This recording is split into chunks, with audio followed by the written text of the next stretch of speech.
Alright everybody, welcome back to another Xvault gaming video. Xvault here, and yes, today we got your second dose of your weekly Salty Batch files. So there's some great contributions here from the great Xbox delusionalist out there, so you know what, without further ado, let's go ahead and jump to it.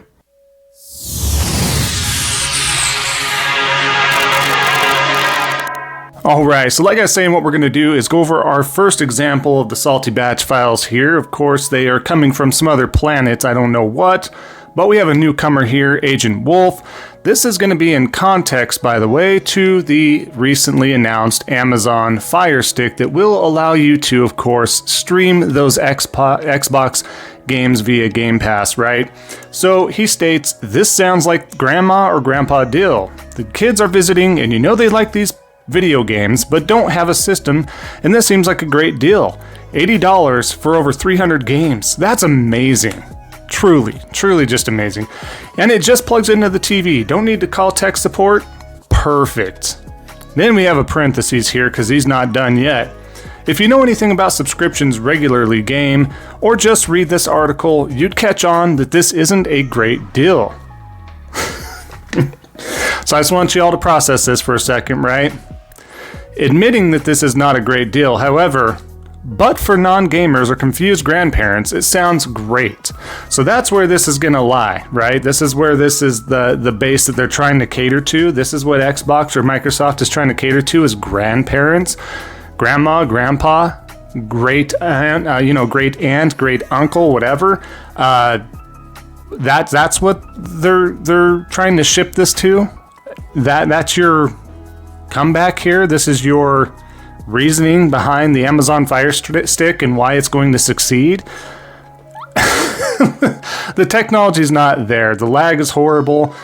And yes, if you were aware and self-aware, you would know that they're not going to go to grandma or grandpa's house and use this Fire Stick. The lag is going to be horrible. The kids are not stupid. The teens are not stupid. And they're going to clearly differentiate this right away. If anything, they would try that out in your scenario and come back and crap talk it, shit talk it, about how horrible the service is and why you shouldn't be getting it. So really, it's a detriment as a whole. I don't know where you're creating this crazy ass scenario, but more power to you.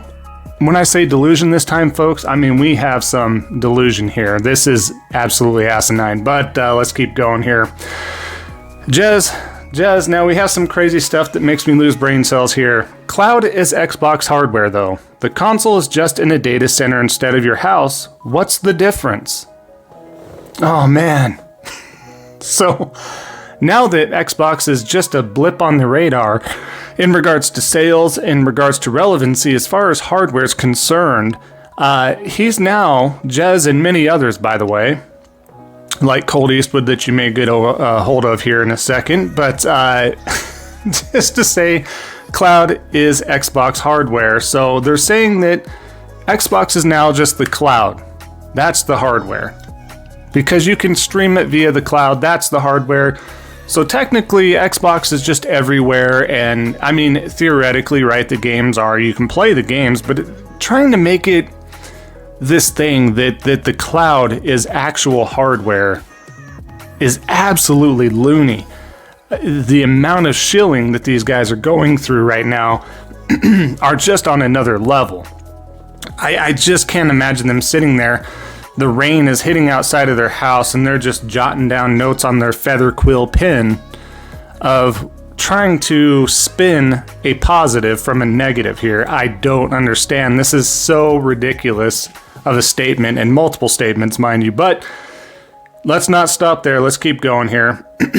So in this next example in regards to it, this is more context behind it, right? Ben, I'm not sure if I like this new strategy. Makes me worried for hardware. And then, of course, Jez again. Cloud is Xbox hardware, though. The console is just in the data center instead of your house. What's the difference, right? Like he was mentioning. Then he states, cloud is literally console. So doubles down. Cloud is literally console. Someone responds, no, ... because that's correct. It's not. Cold Eastwood, as I foreshadowed. Cloud is literally console. So now you have two nickel nuts Peanuts for Brains, chiming in, trying to gaslight every consumer out there and everybody that would listen into thinking that the cloud is literally console. Whether the cloud uses and operates in a data center, I know some people have kind of come back and came to the defense that it is a data center. It's technically the same type of hardware stuff, and it's running off of this, and it's going elsewhere. But the cloud is not console. Is literally console? No, it's not literally console. Nobody is going around purchasing the hardware from this cloud server base and choosing that to be sales for a console. Do you understand the separation between the two, Colt and Jez? Do you understand the difference between the two? Do you understand how ridiculous this is? I'm not going around, and nobody else to my knowledge is going around stating that wherever the cloud services are for streaming the PlayStation games is a console. On my dying deathbed, would I even admit something as astronomically ludicrous as that? The amount of copium that they are both taking at this point to remain irrelevant and what they're trying to shill for is absolutely crazy. I lose brain cells rereading this to you folks. I hope they can kind of regenerate themselves, because if not, I'm in trouble, because this is literally brain matter destroying evidence here of shilling to the fullest degree. Don't know what else to say to that. Please sound off in the comments below on your thoughts on that, because am I just off base here? I don't think I am. This is absolutely crazy. Some of the craziest shilling I've seen in a long time. And I think they're serious. So let's get over to bitch of truth here. And this is why Xbox's Starfield is the Game of Thrones, or the game of the generation, sorry. Might as well be the Game of Thrones, because that was a great hit thing too. But why is he saying this? Because Glenn Bunn, in an article, stated, after beating Starfield 22 times, player finally finds the game's weirdest universe. Somebody sat there and actually played through Starfield, the main story core part at least, 22 different times. And at that point, he finally finds something out there that's weird and odd or whatever. Good for him. Glad he enjoys the game, all that good stuff. But what are we doing here? This is why Xbox's Starfield is game of the generation, because someone went and beat it 22 times. You know how many times I beat Street Fighter 2 on the SNES?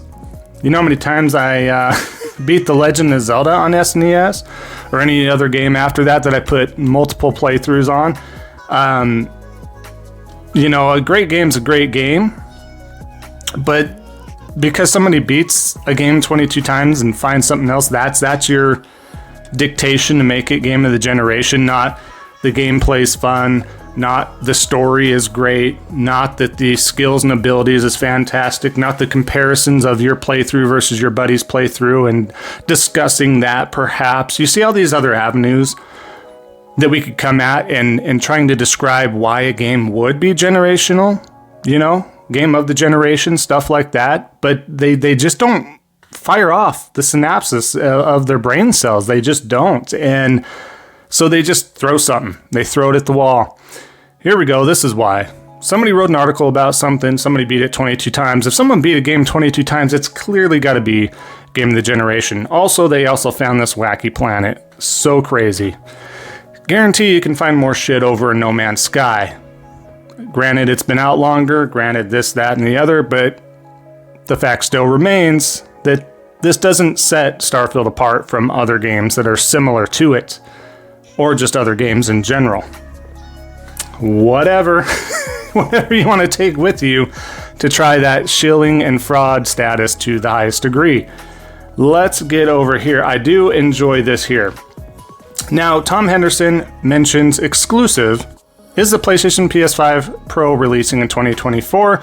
He did come out, by the way, for the folks that may not be in the know, and stated that the PS5 Pro still should be on track. It should still be announced at the PlayStation Showcase, which is rumored to be in September. Again, take everything with a grain of salt. I'm just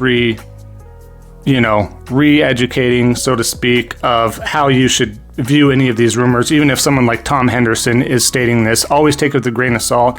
I think it makes sense that it would, but again, don't put all your eggs into one basket, and I'm not telling you 100% that will happen, but that's just what everybody's leaning towards, including insiders. However, that being said, as we continue to go down, this guy doesn't like this at all. A bit of a weird one situation. Let's say it releases during November. What are the big games to advertise the benefits of buying one in the here and now?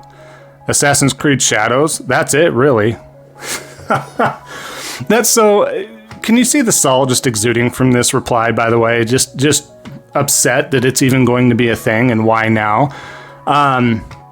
Why not? We don't know. You don't know. You don't know. Did you talk to Mark Cerny? Did you talk to any of the higher-ups that know what the specs are for sure? Do we know what they plan to utilize for this? We don't know. We're left in the dark. We're the normal consumers, right? Stuff like that. I am not an insider. I'm not that high status. I don't know. Am I going to say it's going to run 1,400 windmills and power all electric Tesla cars or something odd like that? No.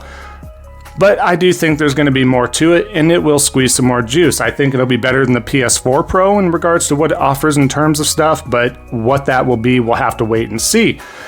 I find it really hilarious as well that he's using Assassin's Creed Shadows. Like, that's the end-all be-all game that's going to take advantage of this game. Whether it comes out this year or not, I'm sure it'll bolster some stuff. There's other games coming out aside from Assassin's Creed Shadows, and some stuff that'll be announced, and so on and so on. You don't know what we'll be getting from this yet, but just to kind of pull out Assassin's Creed Shadows, like that's the biggest game of the year. We're not mentioning, Star Wars Outlaws. We're not mentioning any other game that's just essentially releasing this year. It's Assassin's Creed Shadows, folks. That's the one that's really going to be taking advantage of the PS5 Pro. That's it. So just hang your hat on the hooks there, on the rack, and just call it a day, because, we don't need it. Nobody wants it. I love when people speak for others here, but that being said, I just wanted to share that little salty reply. I thought it was great. PS5 Pro is coming. I do promise you that. When? I'm not 100% sure, but it is going to be happening. There's just too many rumors and spec leaks that allow this to happen. Unless something happens behind the scenes abruptly and they just scrap it and they just put everything towards a PS6, that could potentially happen. I don't think that's out of question. However, I think it's a pretty firm deal that we are getting a PS5 Pro. So that being said, what I want to leave you off on is a quick little video here. I don't know if I'm going to have much to say about it here, but first of all, let's give you the example right here. I think this is great. Here you go. And then you raise the price of the console, the console Game Pass thing again, if you want to get day and date, mind you. But it just seems insane to me when the console sales were like, what, minus 13 on the hardware front for the Series X and S. I'm like, what, minus 13%. Mm-hmm. And I'm like, what are you doing? It seems like it almost seems like the gentle push seems to be a bit of a harder push now, trying to push people into the PC. I think the attitude is Xbox is like, the console's just our side piece. Bruh. And we're never gonna get into the European market. We'll never break into the Japanese market. We'll never break into anywhere but in North America. All right. So as you can see here, the Xbox is now Microsoft's side piece. Much like what Cult is to the Xbox franchise as well, on how they utilize them for marketing.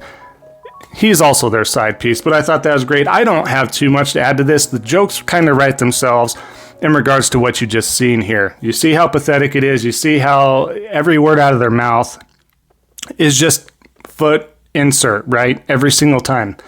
Foot, put in mouth, and just how asinine they look and act and think and talk and what they compare things to. So odd, but I thought that was great. Wanted to share it with you. That being said, I do appreciate everybody. Enjoy the rest of your day. Of course, I do want to say thank you so much for all your support. We are getting ever so closer to that 2,000 sub goal. So thank you for your support. Of course, if you haven't already, definitely leave a like and comment. That does help this video out on the algorithm. If you haven't already, definitely consider subscribing, helping out a small content creator like myself, and if you do want to see more, of course. So that being said, of course, enjoy the rest of your day, like I said, and just remember, don't be a salty batch. And we'll see you all next time on the next Xvault gaming video. And until then, take care.